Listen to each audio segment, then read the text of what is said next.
Okay, so dear students, from today we are going to start the revision of the Indian Contract Act with the help of practical questions which comes in exams. वैसे questions के साथ हम लोग अपना revision start करेंगे. Indian contract act में अभी हम लोग उन्हीं सेक्शंस के ऊपर अभी बात करेंगे जिसको आप लोगों ने स्टडी कर लिया है. एक एक करके पूरा लास्ट तक जितना भी सेक्शंस हमारे एग्जाम्स में होने वाले हैं, लगभग सभी सेक्शंस है और सभी सेक्शंस को हम लोग कवर करने वाले हैं अपने इस प्रैक्टिकल क्वेश्चंस के साथ.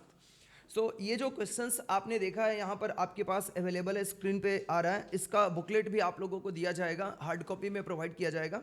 तो आपको इसके लिए क्या करना होगा, ये बुकलेट लेने के लिए मैं बात नहीं कर रहा हूँ क्या करना होगा. बुकलेट तो आपको फ्री ऑफ कॉस्ट मिलेगा, जो ज्वाइंट बच्चे हैं उनको फ्री ऑफ कॉस्ट ही मिलने वाला है. लेकिन मैं इसको ये बता रहा हूँ कि इसको पढ़ने का तरीका आपको कैसे अडॉप्ट करना है. मैं जितना भी क्वेश्चंस आपको कराते जाऊँ उन क्वेश्चंस को क्लास में तो समझना है, साथ जाकर के सेम डे पे अगर आपको पास होना चाहते हो तो सेम डे पे आपको जाकर के इस क्वेश्चन को घर पे 2 बार 3 बार 5 बार जिसको जितना बार लिख के जितना बार में आपकी एबिलिटी है इसको मेमोराइज कर लेने का उतना बार आप लिख करके इसको प्रैक्टिस करो. बट इन क्वेश्चंस को कमांड करते जाओ, क्योंकि एक बार में बल्क में तो हो नहीं सकता. ये बात आपको भी पता है, मुझे भी पता है. तो थोड़ा थोड़ा करके करोगे, सारा कंप्लीट भी हो जाएगा और जब भी इसको रीडिंग करोगे आप एग्जाम्स में जाकर के डिलीवर करके आ पाओगे. दूसरी बात, ये जितने भी क्वेश्चंस है इसमें कुछ ऐसे क्वेश्चंस है जिसको हमने खुद बनाया है, लेकिन मैक्सिमम जो इसके क्वेश्चंस है वो सब क्वेश्चंस ICAI के रिसोर्सेज से लिया गया है. मतलब ऐसा नहीं कि ये सारा क्वेश्चंस मेरा है, ऐसा कुछ नहीं है. सारे ICAI के रिसोर्सेज से डिराइव किए गए हैं. कहीं ना कहीं जो आपके एग्जाम्स के लिए इंपॉर्टेंट बन सकते हैं वहीं से क्वेश्चन सारे लिए गए हैं. हम लोग इस फर्स्ट क्वेश्चन से बिगिन करेंगे. आपने सेक्शन 11 अभी ऑलरेडी पढ़ाई किया भी है, तो उसी के ऊपर बेस्ड ये क्वेश्चन है. आप लोग ध्यान से देखोगे एंड एज वेल एज एक एक क्वेश्चंस को समझते चलना. ऐसा कोई क्वेश्चंस लगेगा कि नहीं मेरे को क्लास में इन लोगों को लिखवाना चाहिए तो मैं क्लास में लिखाऊंगा भी. यहाँ लिखा है, इसके बावजूद भी मैं आपको क्लास में बोलूँगा लिख लो इसको, ठीक है. सबसे पहले ईशान, जिसकी एज 16 ईयर्स है, was studying in an engineering college में ये पढ़ाई करता है. ऑन 1 जनवरी 2016 को he took a loan of rupees 2 lakh from Vishal for the repayment of his college fee and agreed to pay by 30 May 2017. उसने 1 मार्च 16 को loan लिया और 30 में 17 यानी 1 ईयर्स के बाद उसने बोला कि मैं ये पेमेंट आपको कर दूंगा. ईशान जो कि एक माइनर बॉय है जिसकी एज 16 ईयर्स है और उसने यह लोन लिया है. उसके बाद Ishaan possesses assets worth rupees 15 lakh.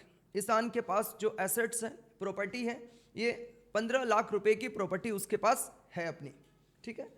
On due date Ishan fails to pay back the loan to Vishal. Due date जब आया, ड्यू डेट कब था? 30 मई 2017 को इसका ड्यू डेट है.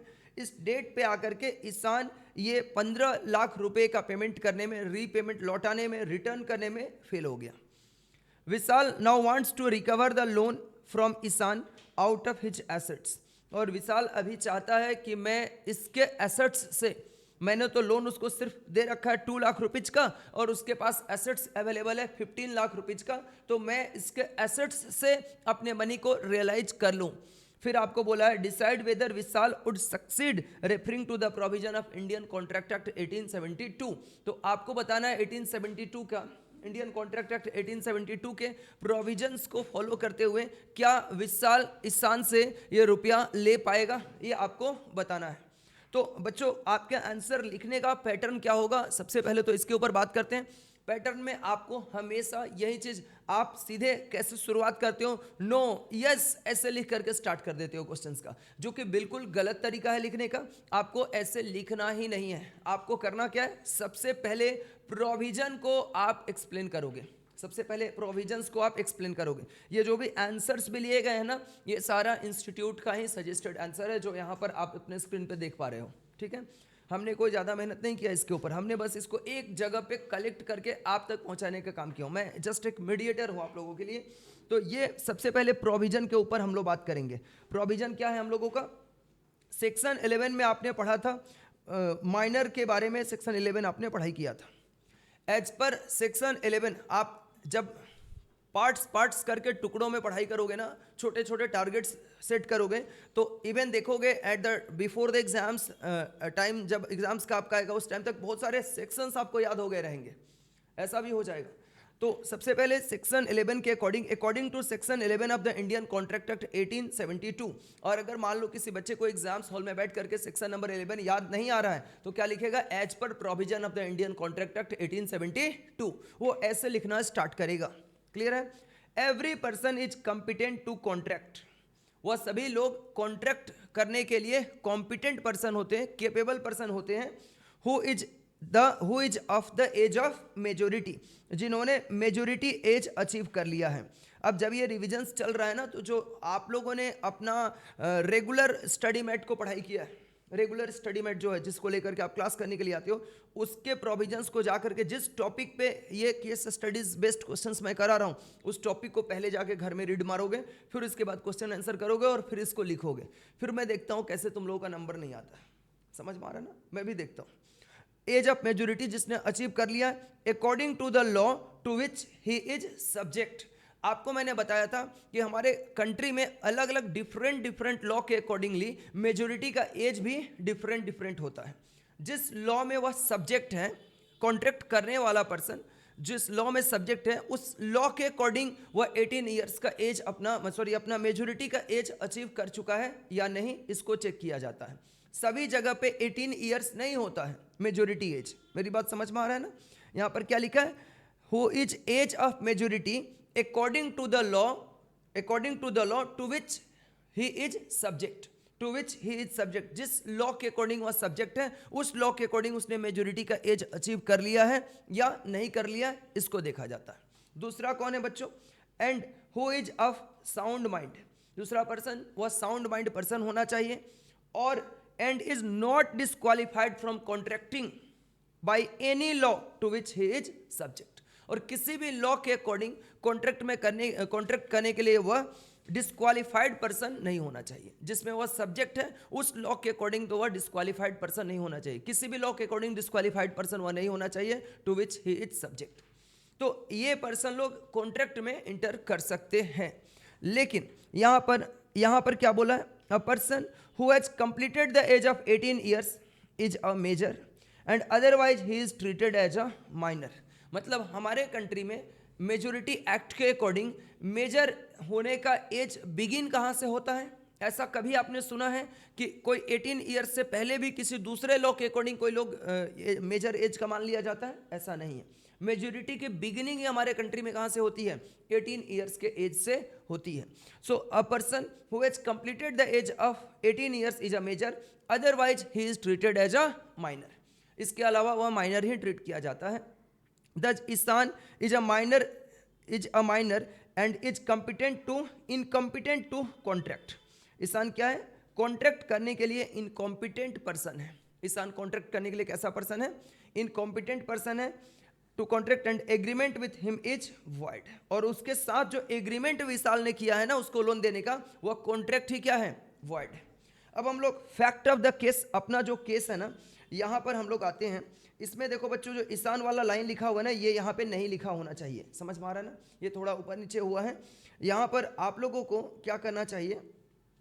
आप लोगों को यहाँ पे 2 सेक्शंस एक्सप्लेन किए गए हैं। यहाँ पर 2 सेक्शंस आप लोगों को एक्सप्लेन किए गए हैं।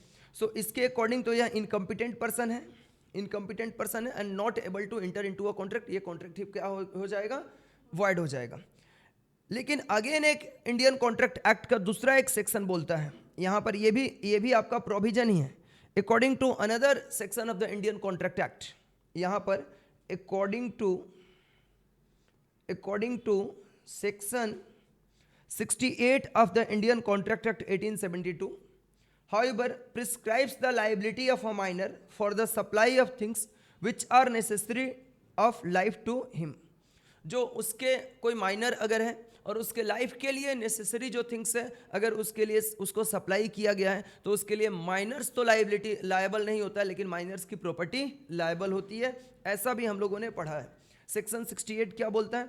prescribes the liability of a minor for the supply of things which are necessary of life to him, It says that the minor is not personally liable to pay the price of necessary supplied to him। Minor को जो necessary supply किए गए हैं उसके लिए miners liable नहीं होता है। और मनी जो लेंड किया गया उसके लिए भी माइनर्स लायबल नहीं होता है. For the purpose the supplier और lender will be entitled to claim the money or price of the goods or services which are necessary suited to the life of the minor's condition supply provided that minor has a property. ये तभी ये पैसा supplier realise कर पाएगा. देखना ध्यान से यहाँ पर, द सप्लायर और lender will be entitled to claim the money और प्राइस ऑफ द गुड्स और सर्विसेज, जो उसने माइनर को सप्लाई दिया है गुड्स या सर्विसेज या लोन दिया है, उसको सप्लायर या मनी लेंडर तभी रियलाइज कर पाएगा जब माइनर के पास अपनी एक प्रॉपर्टी होगी. माइनर खाली हाथ है एकदम, पहले से उसके पास कुछ नहीं है, तो क्या वह कुछ भी उससे रियलाइज कर पाएगा? नहीं कर पाएगा. The liability of minor is only to the extent of the minor's property. Minor की लायबिलिटी ऐसा नहीं होगा कि माइनर के पास प्रॉपर्टी नहीं है तो माइनर उसको जॉब करके पैसे कमा के देगा, माइनर उसको अपने कहीं और जगह से पैसे कलेक्ट करके देगा, ऐसा नहीं हो सकता है. ओनली माइनर्स की property will be liable, not the minors. Minors liable नहीं होगा, सिर्फ माइनर की प्रॉपर्टी यहाँ पर लायबल होती है.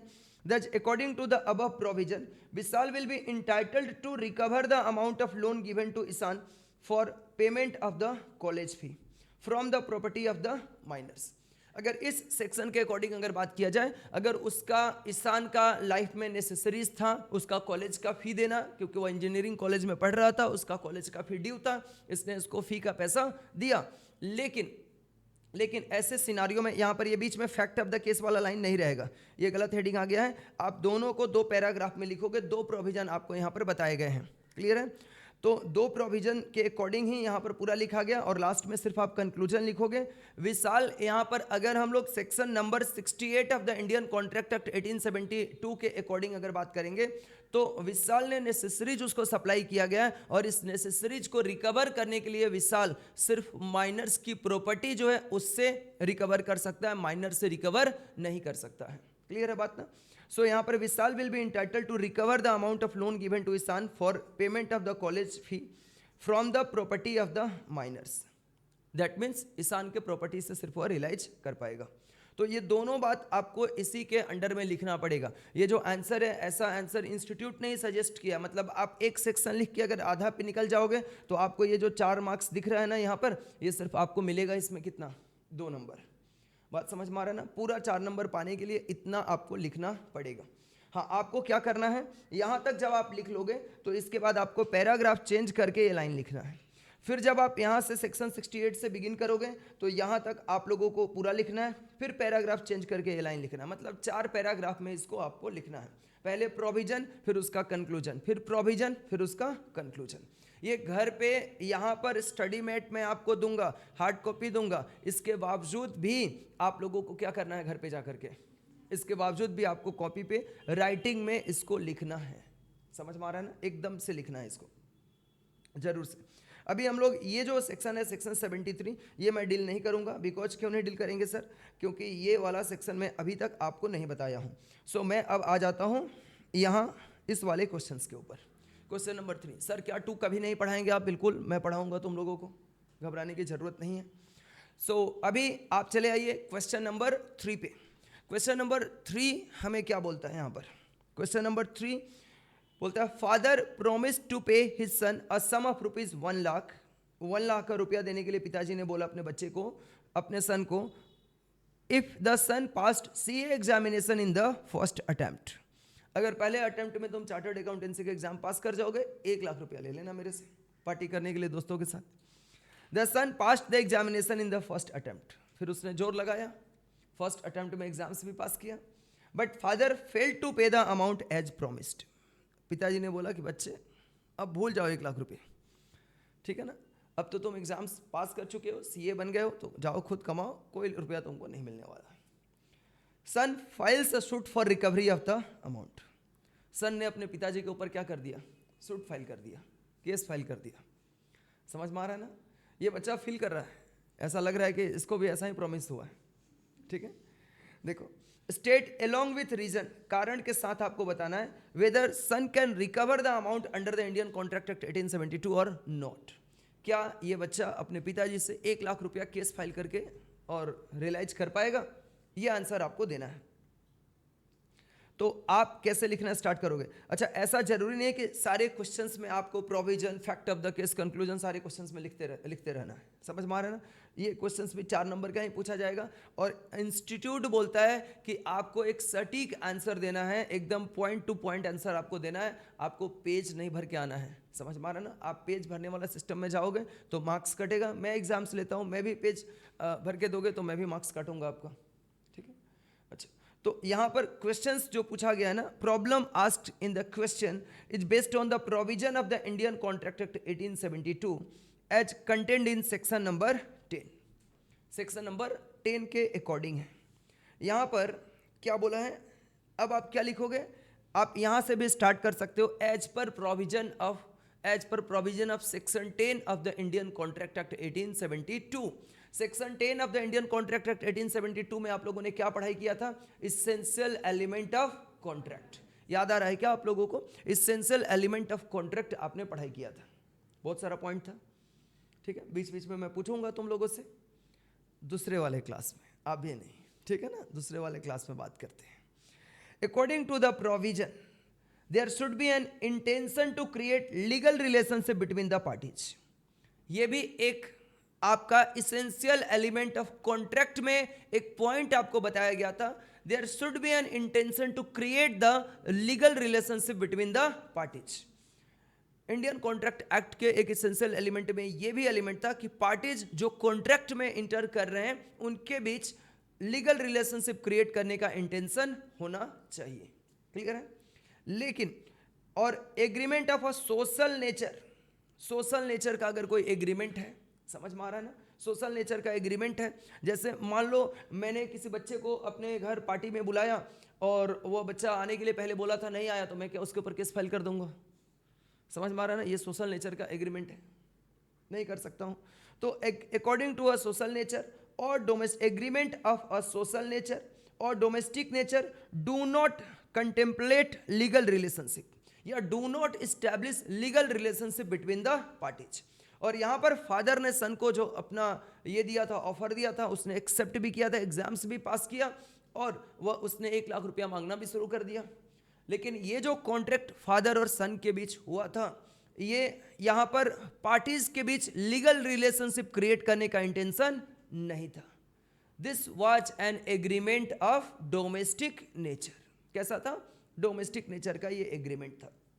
सो यहाँ पर कोई भी agreement of a social nature या agreement of a domestic nature do not contemplate legal relationship between the parties and such are not contract. और इसे इंडियन कॉन्ट्रैक्ट एक्ट के अकॉर्डिंग कॉन्ट्रैक्ट ही नहीं माना जाता है। मेरी बात समझ में आ रही है? इसको इंडियन कॉन्ट्रैक्ट एक्ट के अकॉर्डिंग कॉन्ट्रैक्ट नहीं माना जाता है। which can be enforced, not contract which can be enforced। वैसा कॉन्ट्रैक्ट ही नहीं माना जाता है जिसको इन्फोर्स किया जा सके। This principle has laid down in the case of Balfour versus Balfour. इसमें भी ये बताया गया है। अगर मान लो ये लाइन को आप स्किप भी करना चाहते हो, this principle has been laid down in the case of Balfour versus Balfour, इस केस स्टडीज को आप रेफर नहीं करना चाहते हो तो देन यू कैन स्किप, आप स्किप भी कर सकते हो। फिर क्या लिखोगे? पैराग्राफ चेंज करके accordingly applying to the above provision and the case decision in this case son can not recover. ये बच्चा रिकवर नहीं कर पाएगा क्योंकि यहाँ पर पार्टीज के बीच लीगल रिलेशनशिप क्रिएट करने का इंटेंशन ही नहीं था। और this type of the agreement was purely domestic type का एग्रीमेंट ये था। क्लियर है? So son can not recover the amount of rupees 1 lakh from father for the reason explained above. बात खत्म। ठीक है ना? तो आंसर इतना ही लिखना है आपको। कितना नंबर मिलेगा आपको? 4 का 4 मिलेगा पूरा। क्लियर है? पूरा 4 का 4 मिलेगा आपको। इसमें कोई मार्क्स आपका नहीं कटने वाला है। ठीक है? अच्छा, ये हम लोग अभी पढ़ सकते हैं। यहाँ पर देखो, ये वाला आपको अभी समझ में आएगा। ठीक है ना? ये वाला आपको पूरा समझ में आएगा। देखो, mister Samant owned a motor car. Mr. Samant owned a motor car. Question number 5 अभी हम लोग डील कर रहे हैं। Mister Samant owned a motor car. He approached mister Chotu. उसने मिस्टर छोटू को अप्रोच किया and offered to sell his motor car for ₹3 lakh. approached Mr. Chotu and offered to sell his motor car for ₹3 lakh. Mister Samant car का owner है और उसने इस car को बेचने का ऑफर किया मिस्टर छोटू को कि ये कार तुम मुझसे परचेज करोगे, will you purchase my car for ₹3 lakhs। Mister Samant told mister Chhotu that the motor car is running at the rate of 30 kilometre पर लीटर ऑफ पेट्रोल। उसने उसे ये भी बताया कि अभी हमारा जो ये कार है ना, ये पर लीटर 30 किलोमीटर का माइलेज दे रहा है। माइलेज देना समझ में आता है ना, मतलब 1 लीटर पेट्रोल में 30 किलोमीटर का डिस्टेंस ये ट्रेवल कर लेगा, ऐसा उसने इसको बताया। समझ में आ रहा है ना। जैसे आपको मैंने क्लासेस, जब आपने मेरे पास क्लास ज्वाइन किया तो हमने आपसे जो जो प्रोमिसेस किए कि बच्चे आपके ऐसे तरह के तरीके से पढ़ाई किया जाएगा, ये सब कुछ हमें कंप्लीट करके देना पड़ेगा ना। मेरी बात समझ में, बोलने का बात नहीं है, सब कुछ देना पड़ेगा। इसने भी इसको बताया, लेकिन बाद में कार ने ऐसा माइलेज दिया ही नहीं। बात समझ में आ रहा है ना। फिर क्या हुआ, both the fuel meter and the speed meter of the car were working perfectly. और पूरा का पूरा जो फ्यूल का मीटर था, जो मतलब जो फ्यूल का माइलेज दिखा था, वह मीटर भी, और स्पीड मीटर भी जो था, स्पीड मीटर चलने से कार में तुम लोग देखते हो स्पीड दिखाता रहता है, कितना किलोमीटर की स्पीड से भी कार चल रहा है। तो ये दोनों प्रॉपरली वर्क कर रहे थे, परफेक्टली वर्क कर रहे थे। Mister Chotu agreed with the proposal of mister Samant and took delivery of the car by paying ₹3 lakh to mister Samant. उसको 3 लाख रुपए का पेमेंट करके और छोटू ने इस कार को खरीद लिया। मतलब इनके बीच ऑफर एक्सेप्ट भी हो गया, एग्रीमेंट भी बन गया और ये कार परचेज सेल भी हो गया, मतलब ये कॉन्ट्रैक्ट भी इनका बन गया। और ओल्ड कार को बेचना और खरीदना legally enforceable in the law है, legally enforceable in the law है, तो ये कॉन्ट्रैक्ट बन गया इनके बीच। आफ्टर 10 days, 10 दिन के बाद ऐसा कुछ हुआ, mister Chotu came back with the car. Chotu ये कार के साथ आया and stated that the claimed made by mister Samant regarding the fuel efficiency was not correct and therefore there was a case of misrepresentation। उसने मिस्टर सामंत के पास वह car लेकर के आया और बोला कि देखिए मिस्टर सामंत, आपने जो ये कार के बारे में हमें बताया था कि ये 30 किलोमीटर पर लीटर का माइलेज देगा, ऐसा कोई माइलेज ये नहीं दे रहा है। आपने हमें मिस रिप्रेजेंट किया है, आपने हमें क्या किया है, मिस रिप्रेजेंट किया है, और मिस रिप्रेजेंटेशन के थ्रू आप हमें कॉन्ट्रैक्ट में इंटर कराए हैं। मेरी बात समझ में आ रहा है ना। आप मिस रिप्रेजेंटेशन के थ्रू हमें कॉन्ट्रैक्ट में इंटर कराए, सो इसके लिए मैं मिस रिप्रेजेंटेशन का आपके ऊपर केस फाइल करूंगा। क्लियर है। Referring to the provision of Indian contract act 1872 decide and write whether mister Chotu can rescind the contract. Rescind मतलब क्या होता है बच्चों, cancel the contract in the above ground. क्या मिस्टर छोटू इस कॉन्ट्रैक्ट को कैंसिल कर पाएगा इस ग्राउंड के, इस बेसिस पे।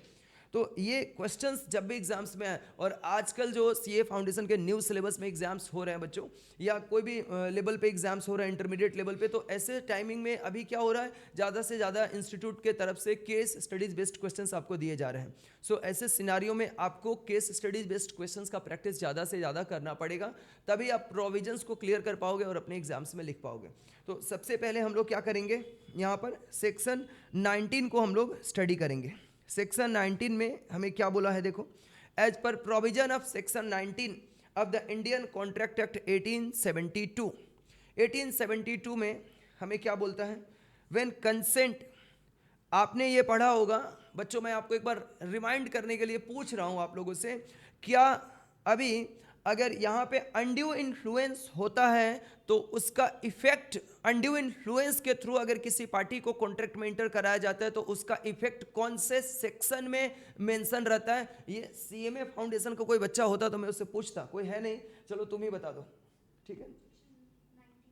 19A में उसका इफेक्ट पढ़ाया था, और बाकी सबका इफेक्ट आपने किस में पढ़ाई किया था, इसमें मैंने आपको बताया था कोवर्सन का, फ्रॉड का और मिस रिप्रेजेंटेशन का, तीनों का इफेक्ट एक ही सेक्शन में डील रहता है, सेक्शन नंबर 19 में। किस में डील रहता है, सेक्शन नंबर 19 में। सेक्शन तक याद हो जाएगा अगर आप एक बार, अगर आप लोग ठान लिया ना कि मेरे को इस सब्जेक्ट में, अच्छा मैं बोल रहा हूँ ना कि बाकी जो सब्जेक्ट होते हैं उसके तुलना में आसान है, बस आपको एक बार इंटरेस्ट आना चाहिए इस सब्जेक्ट को पढ़ने में। एक बार अगर आ गया ना तो फाइनल तक नंबर उठाते रहोगे, और ये सब्जेक्ट सबसे आसान लगेगा फिर आपको, ठीक है। ये बस डेवलप करना है इस चीज़ को। तो यहाँ पर क्या बोला है, as per provision of section 19 of Indian contract act 1872 when consent to an agreement. Consent मतलब किसी एग्रीमेंट का अगर मंजूरी लिया गया है, is caused by coercion, fraud और मिस रिप्रेजेंटेशन। अब आप ये नहीं देखो बच्चों कि ये क्वेश्चन तो मिस रिप्रेजेंटेशन वाला है, तो हम लोग सिर्फ यहाँ पर प्रोविजन लिखते समय सिर्फ मिस रिप्रेजेंटेशन लिखेंगे, फ्रॉड को और कोर्सन को स्किप कर देंगे। थोड़े ना कोर्सन का ये क्वेश्चन है तो कोर्सन वर्ड लिखने जाएंगे, ऐसा ये सोच रही है बच्चे? ऐसा नहीं कर सकती है। प्रोविजन में आपको पूरा कंप्लीट प्रोविजन ही लिखना पड़ेगा। बात समझ में आ रही है ना? सो क्या लिखोगे? When consent to an agreement is caused by coercion, fraud, misrepresentation, then agreement is a contract voidable. Voidable किसके ऑप्शन पे वॉइडेबल होगा? At the option of the aggrieved party, at the option of the party whose consent is so caused. जिसका consent लिया गया था इस तरीके को यूज करके, उसके ऑप्शंस पे ये कॉन्ट्रैक्ट क्या हो जाएगा? वॉइडेबल हो जाएगा। So a party to a contract which consent was caused by fraud और मिसरिप्रेजेंटेशन में इफ ही थिंक फिट, अगर वो से ऐसा लगता है, insist that the contract shall be performed, अगर वह खुद सोचता है कि नहीं ठीक है तो कॉन्ट्रैक्ट क्या हो जाएगा? परफॉर्म हो जाएगा। And that he shall be put in position in which he would have been if the representation made had been true.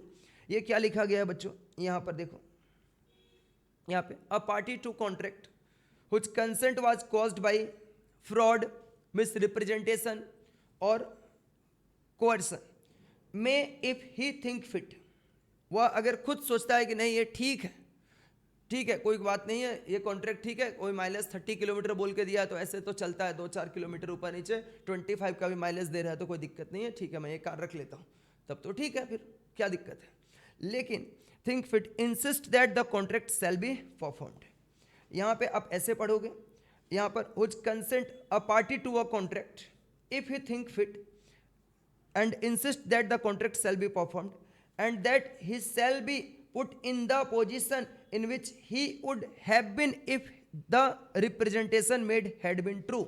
अगर रिप्रेजेंटेशन ट्रू भी बताया गया होता तो भी मैं इस कॉन्ट्रैक्ट में इंटर करता, ये सोच करके वह कॉन्ट्रैक्ट में आगे बढ़ जाता है।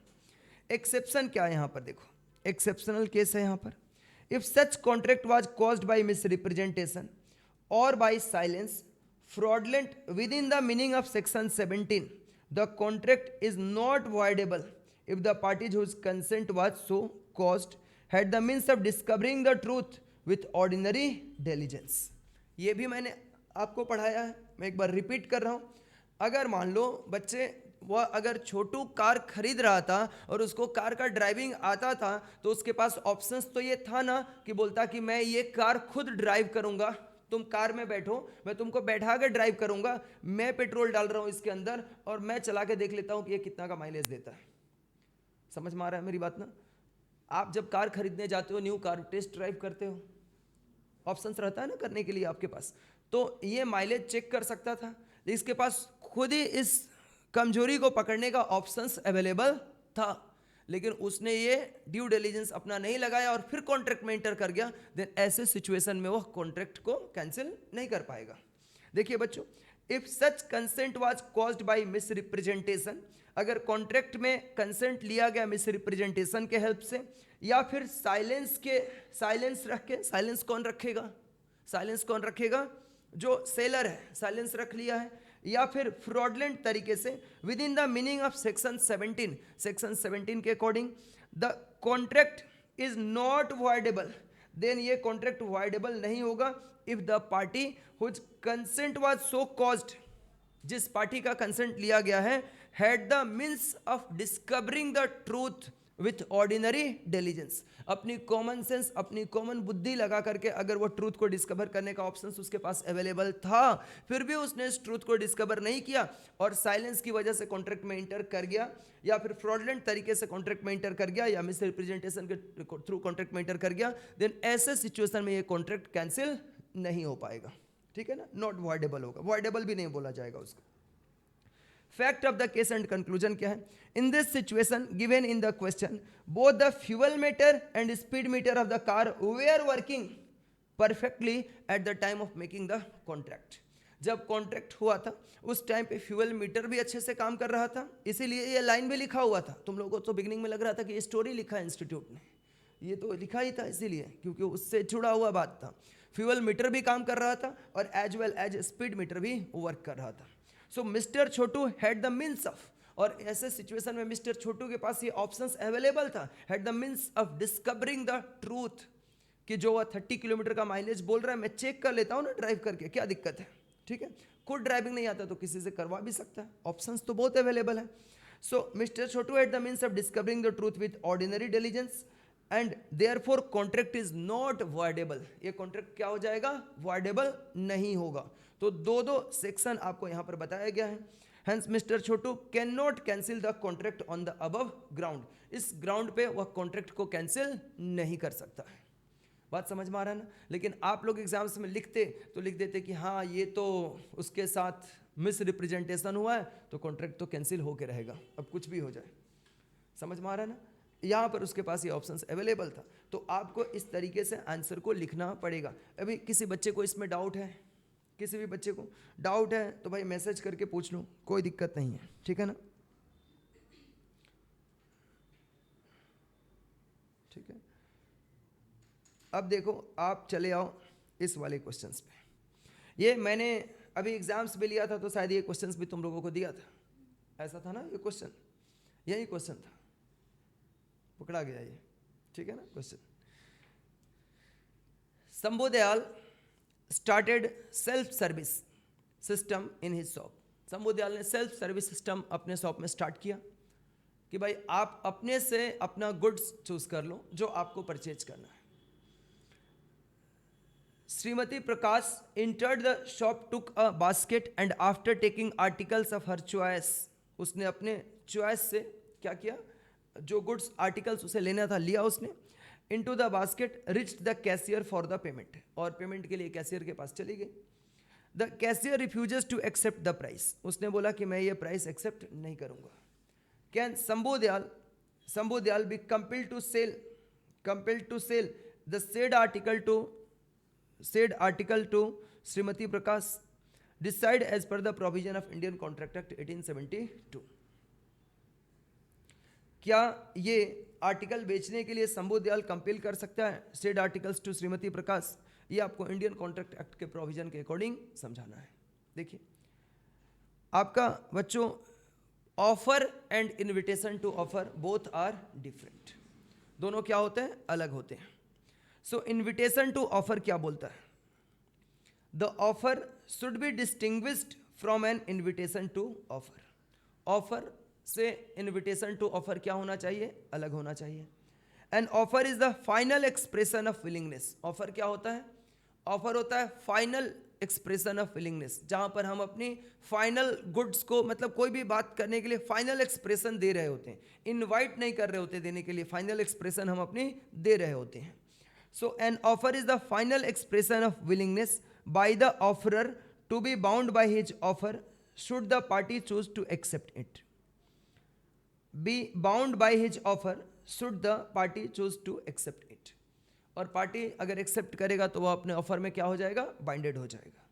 But where a party without expressing his final willingness, लेकिन अगर कोई पार्टी अपनी फाइनल एक्सप्रेशन को बिना विलिंगनेस को जाहिर करते हुए प्रोपोजेस करता है certain terms on which he is willing to negotiate, वह कुछ टर्म्स बताता है जिस टर्म्स पे वह निगोशिएट करना चाहता है, आगे वह डील फाइनल करना चाहता है, he does not make an offer, तब इसको हम लोग ऑफर करना नहीं बोलते हैं, this called the invitation to offer. But invites only the other party to make an offer, यहाँ पर वह दूसरे पार्टी को ऑफर करने के लिए इनवाइट कर रहा होता है, दूसरे पार्टी को ऑफर करने के लिए क्या कर रहा होता है, इनवाइट कर रहा होता है। Invite to other party to make an offer on those terms, वह खुद ऑफर नहीं कर रहा है, अगर फाइनल विलिंगनेस अपनी एक्सप्रेस कर रहा है तब इसको ऑफर करना बोला जाएगा।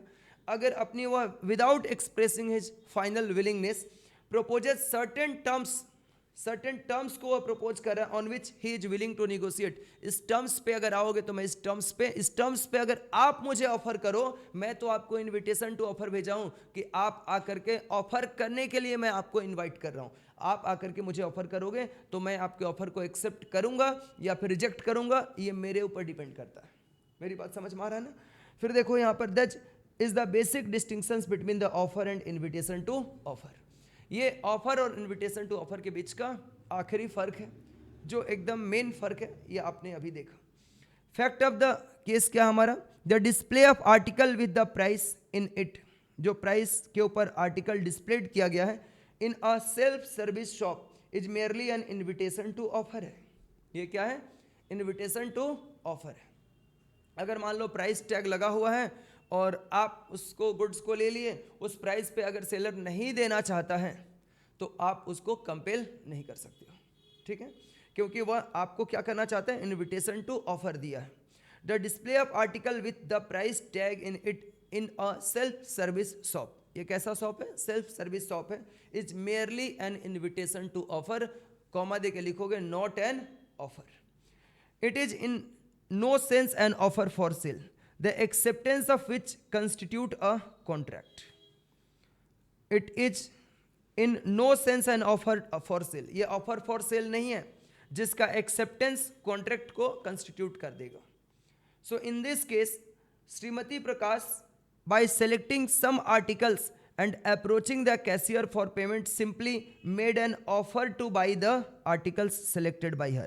वह ऑफर को एक्सेप्ट नहीं कर रही है, वह उस प्राइस, उस आर्टिकल को बास्केट में लेकर के और उस प्राइस पे देने के लिए क्या कर रही है, अब ये जाकर के ऑफर कर रही है, समझ में आ रहा है ना, ये जाकर के ऑफर कर रही है, वह ऑफर को एक्सेप्ट नहीं कर रही है। जैसे उसने बास्केट में आर्टिकल डाल लिया वह प्राइस टैग देख करके, तो इसका मतलब ये नहीं हुआ कि उसने ऑफर को एक्सेप्ट कर लिया। उसने बास्केट में उस आर्टिकल्स को डाला और डालने के बाद जब कैशियर के पास वह गई, दैट मीन्स वह कैशियर को अब ऑफर कर रही है कि इस प्राइस पे मेरे इस गुड्स को आप एक्सेप्ट करके मुझे दे दीजिए। अब ये कैशियर के ऊपर डिपेंड करता है कि वह गुड्स को एक्सेप्ट करेगा या फिर रिजेक्ट करेगा।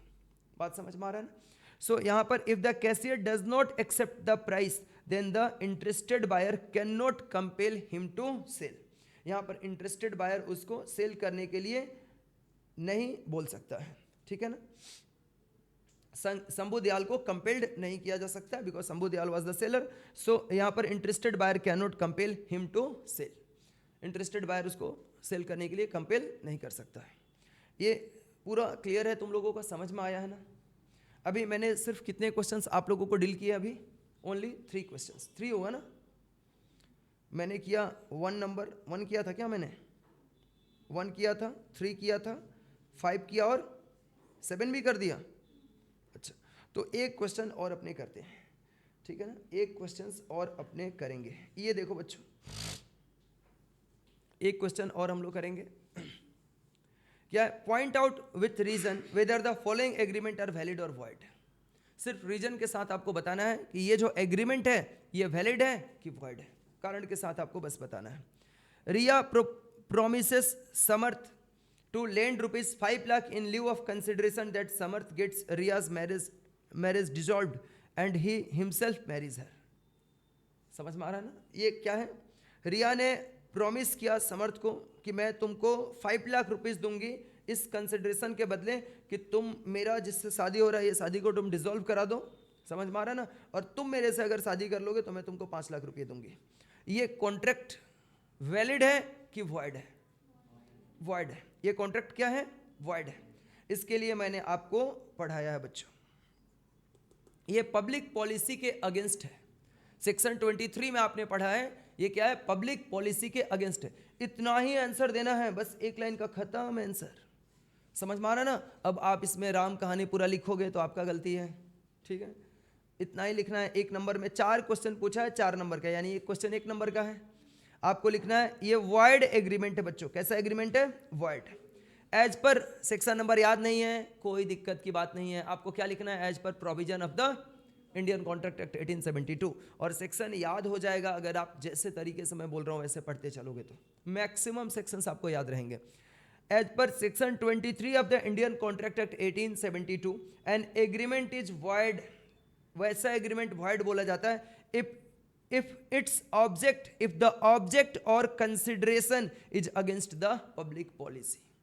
अगर कोई भी एग्रीमेंट का ऑब्जेक्ट या कोई भी एग्रीमेंट का कंसिडरेशन जो पेमेंट किया जा रहा है ये पब्लिक पॉलिसी के अगेंस्ट होता है। किसी का मैरिज डिसॉल्व करके और फिर मैरिज करना उसी से, ये पब्लिक पॉलिसी में कहाँ पे एक्सेप्टेबल है, नहीं है, तो ऐसे सिचुएशन में ये कॉन्ट्रैक्ट क्या हो जाएगा, वॉइड हो जाएगा। दूसरा क्वेश्चन है, ठीक है। Aryan agrees with Matthew to sell his black horse. Aryan agree किया मैथ्यू के साथ कि तुम अपना ब्लैक हॉर्स मुझे बेच दो। Unknown to both the parties, दोनों पार्टीज को इसके बारे में जानकारी नहीं था। The horse was dead at the time of agreement, और घोड़ा मर चुका था। समझ में आ रहा है ना? ये दोनों जिस टाइम पे एग्रीमेंट कर रहे थे ब्लैक हॉर्स को परचेज करने का उसी समय दूसरे जगह पे घोड़े ने क्या किया, अपना दम तोड़ दिया। तो एग्रीमेंट वैलिड होगा, वॉइड हो जाएगा। किस ग्राउंड पे होगा? The contract caused by mistake a fact are void. ये किस चीज का कॉन्ट्रैक्ट है? ये कारण बस इतना ही है, मिस्टेक अ फैक्ट, यानी बोथ पार्टी उस फैक्ट के बारे में अनअवेयर है कि जिस सब्जेक्ट मैटर के ऊपर कॉन्ट्रैक्ट किया जा रहा है वह सब्जेक्ट मैटर ही अब नहीं है इस दुनिया में। मेरी बात समझ में आ रहा है ना? तो मिस्टेक का फैक्ट के अकॉर्डिंग यह कॉन्ट्रैक्ट क्या हो जाएगा? वॉइड हो जाएगा। यही बस कारण है, दो वर्ड। अब आप कुछ और यहीं पे वर्ड डालोगे तो गलती ही होगा आपका आंसर, भले वॉइड लिखोगे लेकिन मार्क्स तो नहीं मिलेगा आपको। This is a mistake of fact as the existence of subject matter to the existence of subject matter. Subject matter के एग्जिस्टेंस फैक्ट के बारे में बहुत पार्टी वेयर अनवेयर, सो इसके वजह से कॉन्ट्रैक्ट क्या हो जाएगा? वॉइड हो जाएगा। नेक्स्ट है, Ravi sell the goodwill of his shop to Shyam for ₹4 lakh and promises not to carry on such business for ever and anywhere in India. Ravi sell किया अपने गुडविल बिजनेस का श्याम को 4 लाख रुपए में, एंड प्रोमिसेस, और रवि ने यह प्रॉमिस किया कि not to carry on such business for ever, मैं यह बिजनेस कभी भी लाइफ में कैरी ऑन नहीं करूंगा और कहीं भी इंडिया में नहीं करूंगा। समझ में आ रहा है ना? ये कॉन्ट्रैक्ट वैलिड होगा कि वॉइड होगा? वॉइड होगा। देखो कैसे, an agreement in restraint to trade is void. Restraint to trade क्या होता है? वॉइड होता है। However, a buyer can put such a condition on the seller of goodwill not to carry on the same business. However, the condition must be reasonable regarding the duration and place of the business. मतलब ऐसा नहीं कि जिंदगी भर business नहीं करोगे, कहीं भी इंडिया में नहीं करोगे, ऐसा नहीं होना चाहिए। बायर ऑब्वियसली सेलर के ऊपर कंडीशन लगा सकता है कि आप ये सेम बिजनेस एक पार्टिकुलर लोकेलिटी में कैरी ऑन नहीं करोगे और पार्टिकुलर टाइम पीरियड तक आप कैरी ऑन नहीं करोगे, लेकिन कभी नहीं करोगे और कहीं पे नहीं करोगे, ऐसा वो कंडीशन नहीं लगा सकता है। ये तो हो गया रिस्ट्रेंट ऑफ ट्रेड का काम। तो ये एग्रीमेंट क्या हो जाएगा? वॉइड। सो यहाँ पर a business, a buyer can put such a condition on the seller of goodwill, seller of goodwill के ऊपर वो कंडीशन डाल सकता है not to carry on same business in a particular locality और for a particular time period. कुछ particular time period के लिए तुम नहीं करोगे। However, the condition must be reasonable regarding the duration and place of business होना चाहिए। Condition जो होगा रीजनेबल होना चाहिए, ड्यूरेशन के लिए भी रीजनेबल होना चाहिए और प्लेस ऑफ बिजनेस के लिए भी रीजनेबल होना चाहिए। कि हाँ भाई इस प्लेस पे मत करो, कोलकाता में मत करो, इंडिया के दूसरे पार्ट्स में कर लो, या फिर इस एरिया में मत करो, दूसरे एरिया में कर लो, साउथ कोलकाता में मत करो, नॉर्थ कोलकाता में कर लो। लेकिन अगर पूरी तरह से बैन कर दिया तो क्या हो गया? रेस्ट्रेंट ऑफ ट्रेड हो गया और इस बेसिस पे एग्रीमेंट क्या हो जाएगा? वॉइड हो जाएगा। Is an agreement between Prakash and Girish. There is a condition that there will be no institute legal proceeding against. They will not institute legal proceeding against each other without consent. देखो ये क्या है agreement बच्चों? Is an agreement in an agreement between Prakash and Girish. प्रकाश और गिरीश ने आपस में एक एग्रीमेंट किया। एग्रीमेंट में इन लोगों ने क्या लिखा? There is a condition that they will not institute legal proceeding against each other without consent. कोई एक दूसरे के ऊपर केस फाइल नहीं करेगा बिना कंसेंट लिए। ये एग्रीमेंट हुआ था इन लोगों के बीच। क्या है ये? तो रेस्ट्रेंट ऑफ लीगल प्रोसीडिंग हो गया ना, किसी को लीगल प्रोसीडिंग करने से रोकना। समझ में आ रहा है ना? मैंने आपको पढ़ाया रेस्ट्रेंट ऑफ ट्रेड भी होगा तो भी वॉइड होगा, रेस्ट्रेंट ऑफ मैरिज होगा तो भी वॉइड होगा, रेस्ट्रेंट ऑफ लीगल प्रोसीडिंग्स होगा तो भी क्या हो जाएगा? वॉइड हो जाएगा। मतलब अगर आप कोई कानूनी कार्रवाई करने से किसी को नहीं रोक सकते हो, केस फाइलिंग करने से नहीं रोक सकते हो। इसका एग्रीमेंट अगर आपस में इन दोनों ने कर रखा है कि दोनों एक दूसरे के ऊपर केस फाइल नहीं करेंगे, इसके लिए एग्रीमेंट अगर कर रहे हैं तो ये एग्रीमेंट ही क्या है? वॉइड है। समझ में आ रहा है ना? So an agreement in restraint of legal proceeding is void as per section 28 of the Indian Contract Act 1872. Indian contract act 1872 के अकॉर्डिंग ये कॉन्ट्रैक्ट क्या हो जाएगा? वॉइड हो जाएगा। ठीक है, तो बच्चों अभी हम लोग बस इतना पे ही स्टॉप करते हैं। ठीक है, और एक एक करके और आगे हम लोग स्पीड में करेंगे, ज़्यादा क्वेश्चंस को कवर करना स्टार्ट करेंगे। Thank you so much everyone, bye bye.